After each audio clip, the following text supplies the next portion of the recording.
like to consider myself a student of history, both military and otherwise.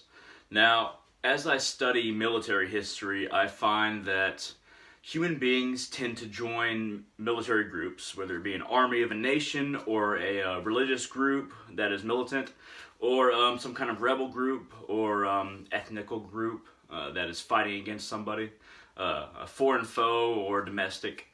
And as I view these different circumstances, it seems to me that throughout human history, human beings have joined sides on the most basic of emotions or circumstance. Let me explain. I've recently, though I have studied Roman history quite a bit, read books, listened to audiobooks, and basically tried to analyze what it is that the Roman Republic was and its influence and how it rose and fell.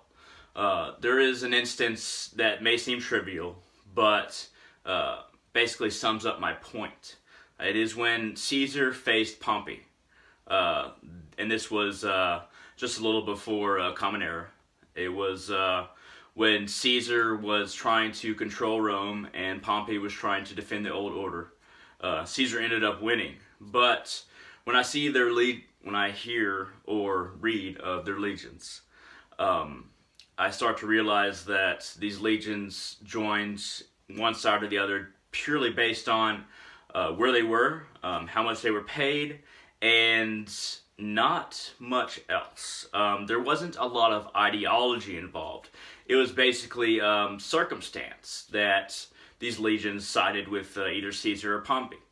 And human life is very precious. It's probably the most precious thing in the universe that we know. Human beings can learn so much. Human beings can experience so much. Human beings can evolve and do so much. And the human brain is more valuable than gold, exponentially so. And those who joined Caesar or Pompey seem to have done so purely based on what legions they were with, when the legions that they were with, as far as when they were assigned to which general before Caesar and Pompey became at odds, and just based on track record with either or leader, they chose to be loyal to Caesar or Pompey. And it's very interesting that before the conflict between Caesar and Pompey, throughout Roman history, there had been no other instance in which Roman fought Roman in this way. Entire legions fought entire legions that were sometimes from the same countryside of Spain or Gaul or Italy itself. Caesar had more legions from Italy, but to face off against one's countrymen, to face off against one's possibly brother or father or son, depending on certain circumstances, is the height of revulsion to me. That it would be so easy to get caught up in the general fervor of a legion, of a military commander, of a shallow cause, that men would fling themselves upon each other for these minor reasons. And we see this throughout human history. We see that another instance would be Native American tribes. Some allying with Britain or the United States, well, the colonial 13 states at that time, just based on their recent relation with them, and tribes fighting tribes because of that, or even the United States fighting Britain, the colonial states, the colonies, fighting Britain just over certain taxes or certain perceived slights against one another, in which, in all these cases, just hundreds, thousands, tens of thousands, hundreds of thousands died fighting each other for these seemingly fractional causes. I'll give another example. Perhaps the example of the Civil War in the United States seemed more like a war where wherever you were, you just allied with that. And we see that throughout human history. After Genghis Khan fell, for instance, his generals fought amongst each other. They were fighting beside each other previously, but they turned on one another after Genghis Khan died to fight for rulership, and their soldiers just followed them. Whatever general you were with, you sided with that general, and then you fought your brother and was willing to kill them, and indeed kill them. And we see this throughout human history.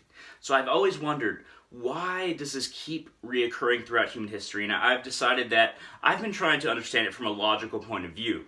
You can say that, okay, the colonial states, when they fought Britain, they did have grievances and they wanted to be separate, and that's all well and good. That's fine, and it makes sense. But that's the most logical of these examples that I've given, and it's not even the height of logic. I've been trying to assess human military history through a logical standpoint, and it comes down to the fact that most of these situations, if not all of them, and even if it was somewhat logical, 75% of why soldiers sided with these different forces that I've mentioned were doing it because of an emotional or a locational inner directive.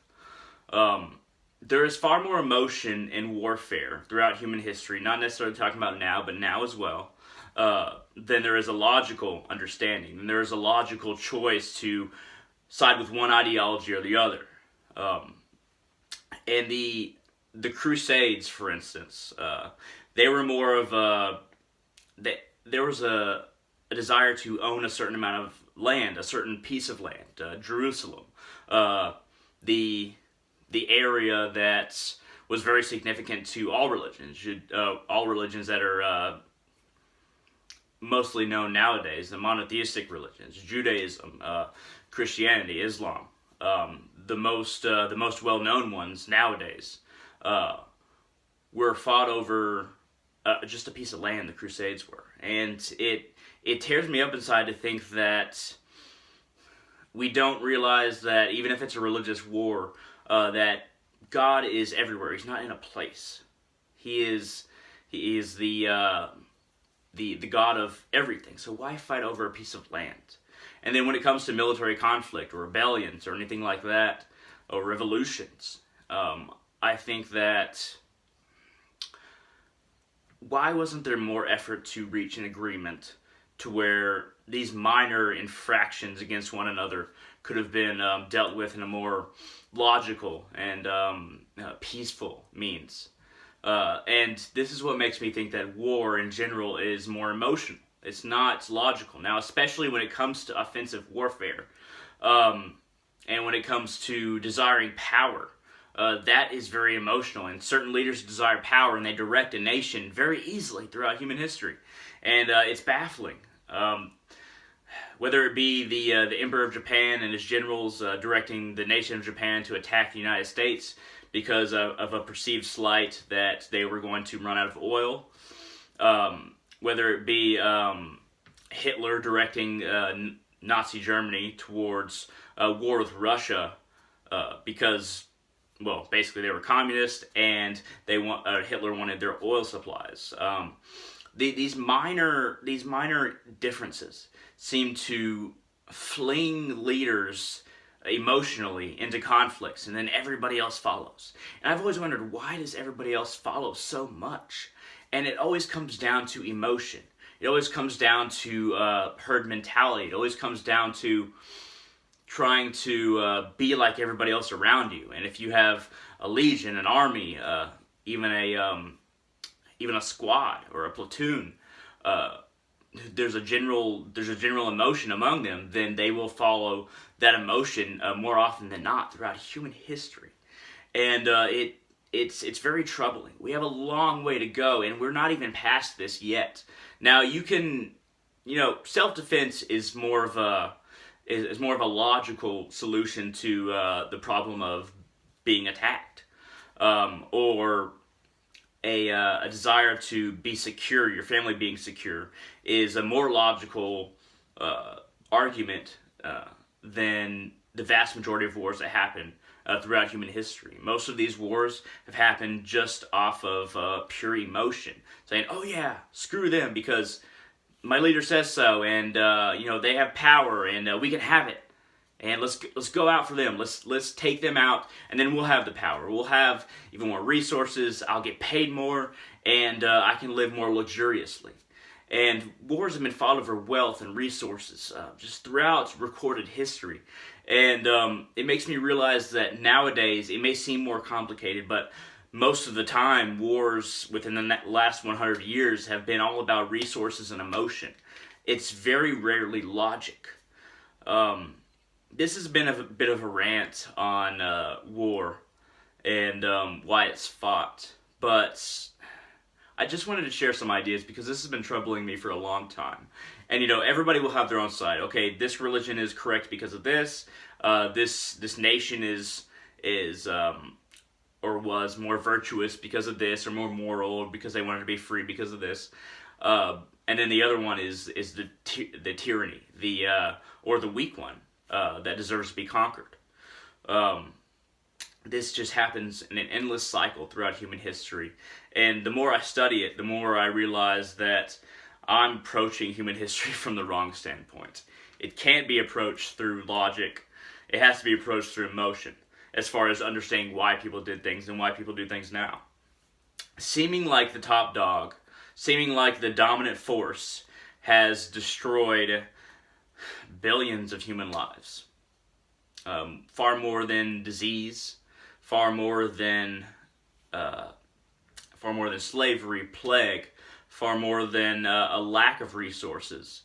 And I'm not counting just the people who actually died, but people who were their lives destroyed because of a desire to control what they have, or to do a preemptive strike, or to defend themselves by attacking. I'm only talking about offensive warfare right now, as far as this why sides attack and what the implications are. I will continue to research. I will continue to study human history. But right now, it seems like people are willing to kill each other over the most trivial reasons. Land itself, that is far less valuable than a human life. 1 acre of land isn't worth even a tenth of a human life. And even if we were going to take it to its logical conclusion where there's a certain amount of acres that equals a human life, it seems like most wars are fought over less than that. And it pains me to look at human history, but I feel like I have to understand. So, this has been a rant, of course. So if you have any comments, any questions, just shoot them down in the comment section below. And if you enjoyed this rant at all, and it was a rant indeed, feel free to hit that thumbs up down there, that like button. And I hope to see you in the future, because I don't know where we're going as a human race.